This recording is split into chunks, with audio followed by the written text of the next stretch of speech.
মাঝি ভাই নৌকা চালায় আর দুরুদ পড়ে গুনগুনায়া। ওই নদীর মাঝে একটা মাছ মনোযোগ সহকারে ওই মাঝি ভাইয়ের দুরুদের আওয়াজ শুনতেছে। হঠাৎ এক জেলে এসে ওই মাছটাকে মেরে নিয়ে গেল। নিয়ে যাওয়ার পর বাজারে নিল, বাজারে নেওয়ার পরে বিক্রি করে।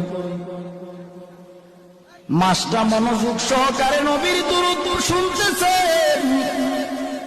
আর ওই দিক দিয়া জেলে ভাই মাছটাকে ধরে নিয়ে গেলেন বাজারে বিক্রি করে।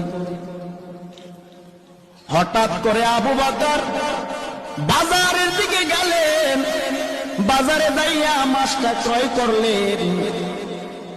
নবীজিকে রহমাতুল লিল আলামিনকে দাওয়াত করেছে আবু বকরের বাড়িতে নবী খেতে আসবে। সুবহানাল্লাহ। আবু বকরের বাড়িতে আমার নবী খেতে আসবেন।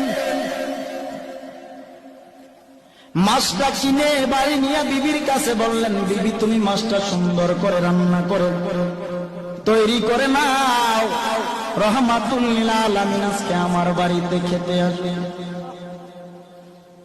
বিবি মাছটাকে কেটে রান্না করার জন্য কড়াইয়ের মধ্যে যখন রাখলেন, পাতিলার মধ্যে যখন রাখলেন, চুলায় আগুন